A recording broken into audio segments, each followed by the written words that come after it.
It's no secret that I've been doing a lot of videos on the new Kenworth 963 DLC truck for SnowRunner lately. However, a lot of people in the comments have been saying things like, well, either we don't need this thing because we already have the Pacifics, or they've been saying, well, this thing is irrelevant because of the Pacifics, and more specifically, this one right here that can use a lot of the same add-ons that the new Kenworth 963 can.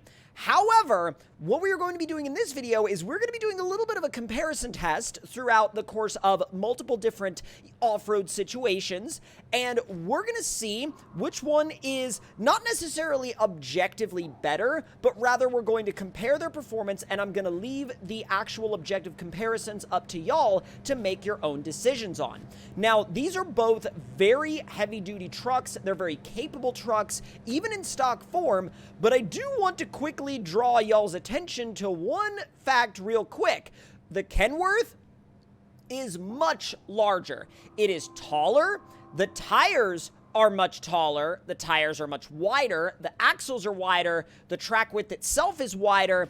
And the frame is much longer. Now, does that all mean that it's going to be better? No. As a matter of fact, it might actually make it worse in some scenarios, like, for example, getting high-centered.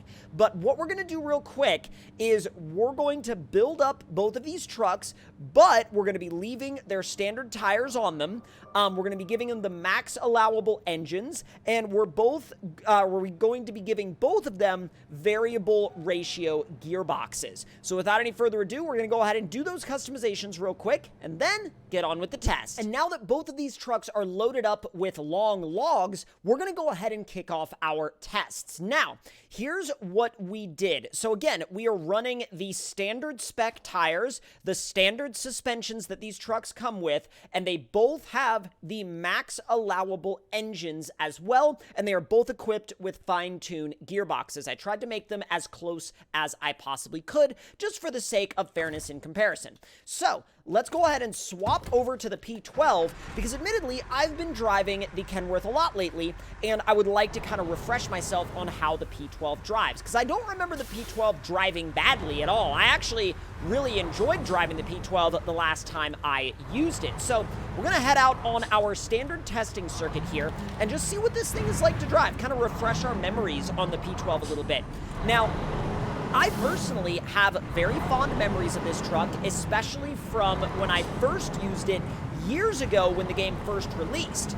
See how it does in high range through this river, and it does really, really well. I mean, you're talking about a truck that has selectable all-wheel drive and has a always-on diff lock, and even though these tires are a little bit on the smoother side visually, they do a good job through mild to moderate water crossings. Now, we're not going to attempt that hill climb right there. It's not really something that you would attempt in an objective-based scenario with this truck, so we're just going to continue on down to the mud pit, and we're going to attempt the shallow part first. Now, what we'll do is we'll do a little bit of a lap around the shallow part, and then we'll go and get the other truck and bring it on up here and attempt the same thing. So let's see what this thing's got.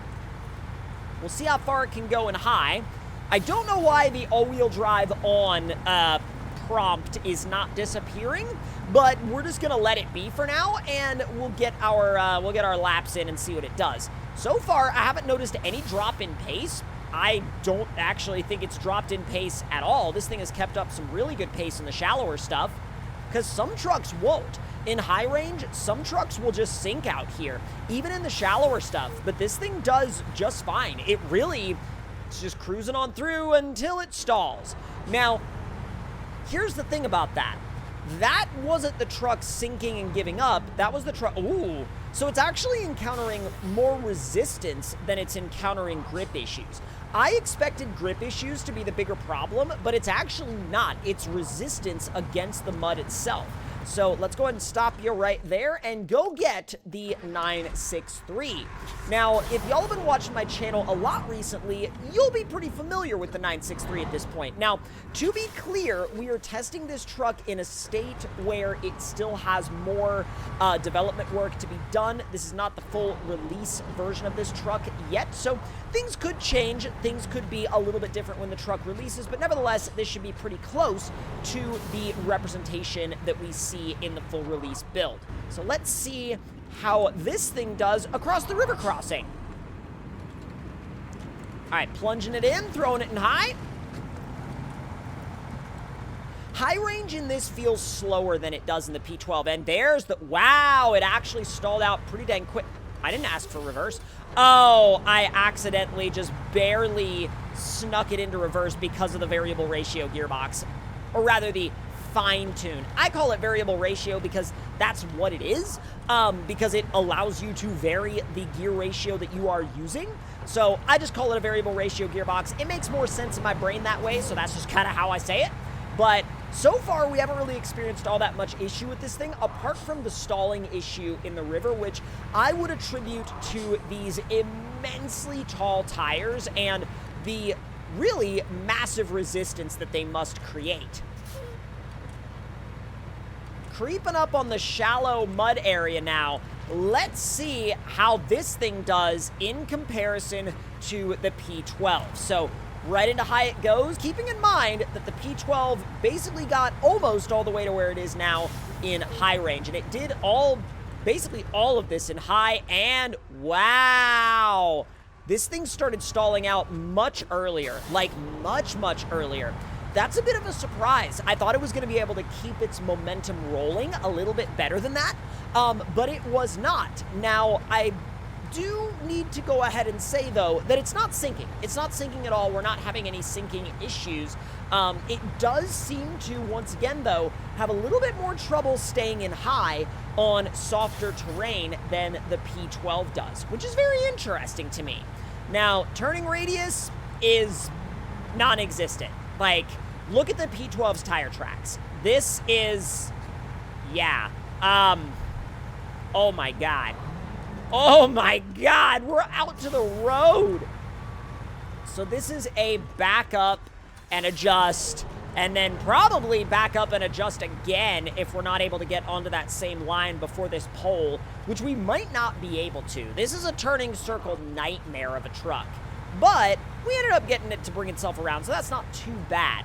So I'm actually kind of surprised that it had that much more of a stalling issue than the P12 did. That's very, very eye-opening. Now, also, turning circle-wise, watch this. Now, obviously, we're not going to be able to do this in one go, but let's see how many times it takes us to do it in the P12. Probably only a couple. That's 2. And 3. Okay, so 3 reverses. That's not too bad. We had to reverse 3 times to make that turn in the P12, which I can almost fully guarantee you would not be the case in the Kenworth. The Kenworth, we're just going to go the opposite direction. We're going to turn it to the left instead of to the right.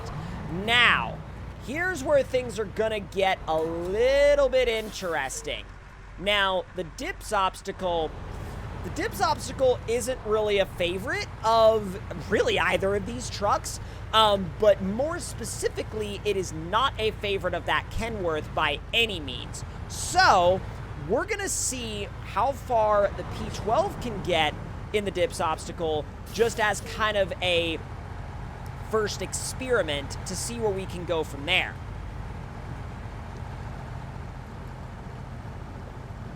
Ooh, oh, is that already it? Oh my God. Well, there's your answer. Neither one of these is suited for this, but that's, wow, okay. I kind of expected the P12 to go a little farther, not gonna lie. But that's actually kind of disappointing. I'm kind of sad about that. Not that, like, you know, oh, that's a sad performance out of the P12, but more like in the sense that, like, oh no, I'm sad it didn't do better. Okay, yeah. Let me give this thing about 3 planets worth of space to turn around. The distance from the Earth to the moon is equivalent to the turning radius of 1 Kenworth 963. Let's back it up. And back the other way again. And that should do it for us. Okay, that should do it for us, and we should be fine.